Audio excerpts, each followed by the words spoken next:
The U.S. Supreme Court has ruled that judges lack authority to issue nationwide injunctions in a case stemming from President Trump's order on birthright citizenship, and a Minnesota lawmaker will lie in state today at the Minnesota State Capitol.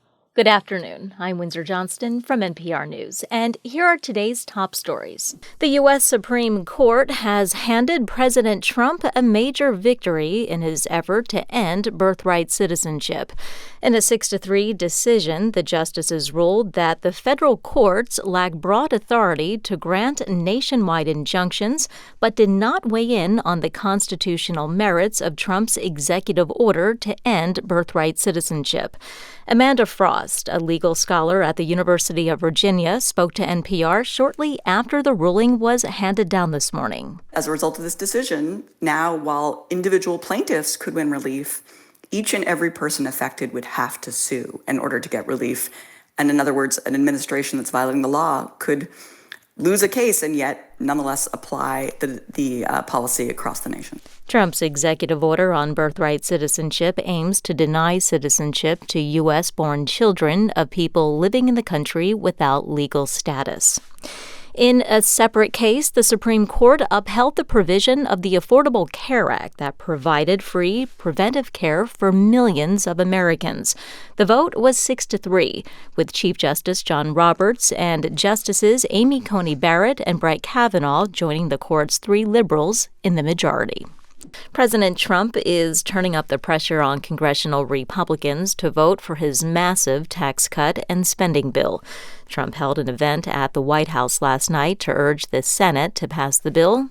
NPR's Claudia Grisales reports Senate Republicans are struggling to take up the legislation.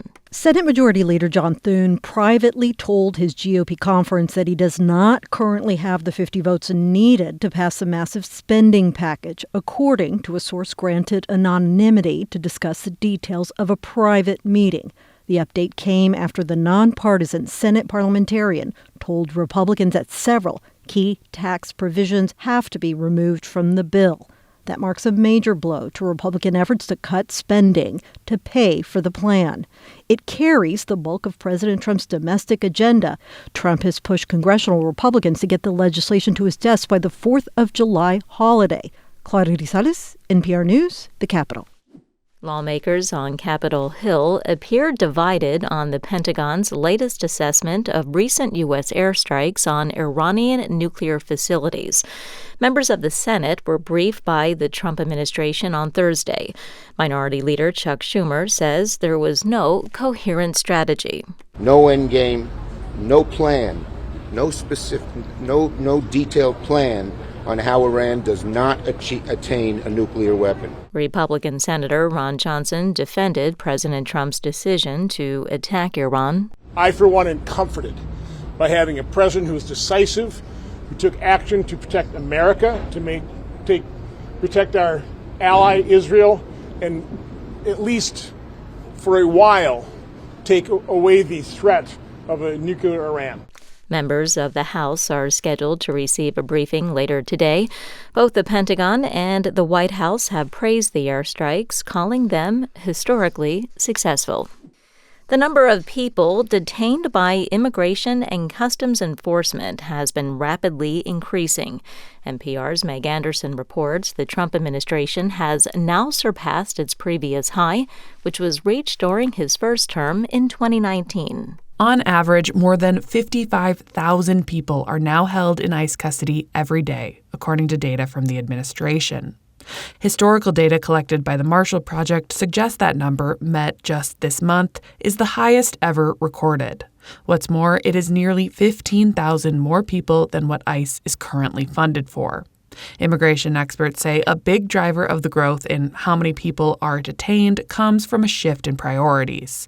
The Trump administration is arresting more people who haven't committed any crimes beyond their civil immigration violation. Nearly 3 out of 4 people currently in ICE custody have no criminal record, and that includes minor offenses like traffic violations. Meg Anderson, NPR News. The United States says it's stepping up its food program in the Gaza Strip. NPR's Aya Batrawi reports law and order has been crumbling inside the territory where gangs have been attacking UN aid convoys. What we're seeing is even more clans now clashing with Hamas security forces who are trying to crack down on this and the price gouging that's happening from these stolen goods. Now, one of these clans raided Nasser Hospital yesterday. They opened fire inside. And what we're seeing is chaos and breakdown of order happening after more than 20 months of war and expanding as Hamas is losing its grip on the territory. That's NPR's Aya Batrawi reporting. Even if everyone in the country who was eligible to vote did so in the 2024 election, President Trump still would have won.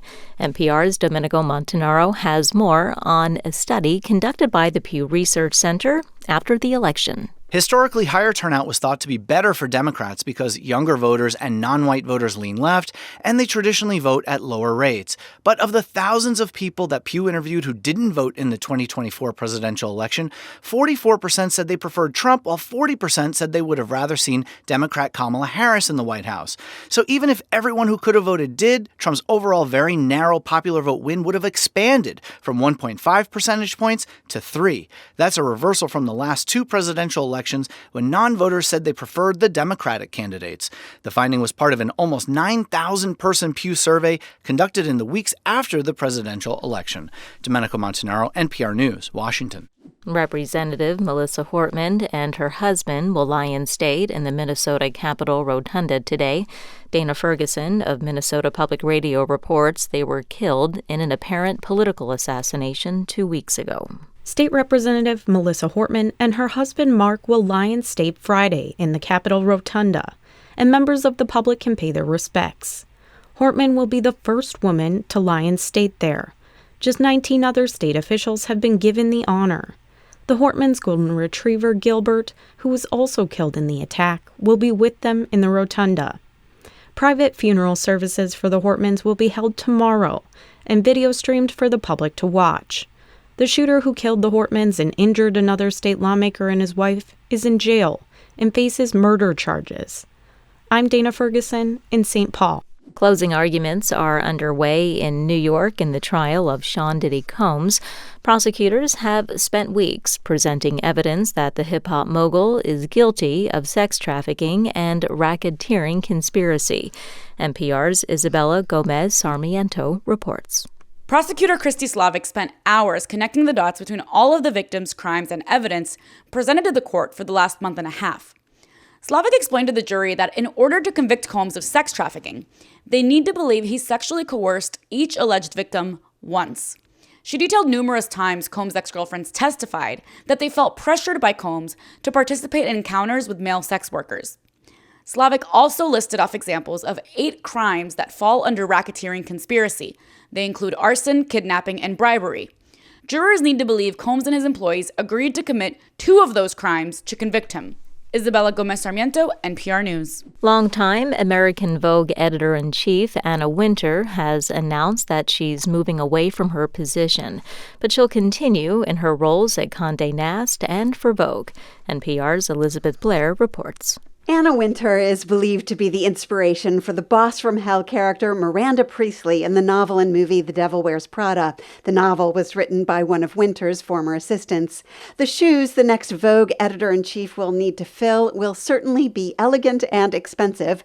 According to Vogue, Wintour told staff today about a new job opening, head of editorial content for American Vogue.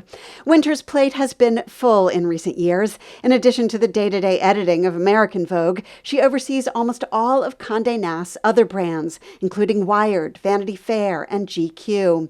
Wintour joined Vogue as editor-in-chief in 1988. She went on to launch Teen Vogue and Men's Vogue. Elizabeth Blair, NPR News. I'm Windsor Johnston, NPR News in Washington.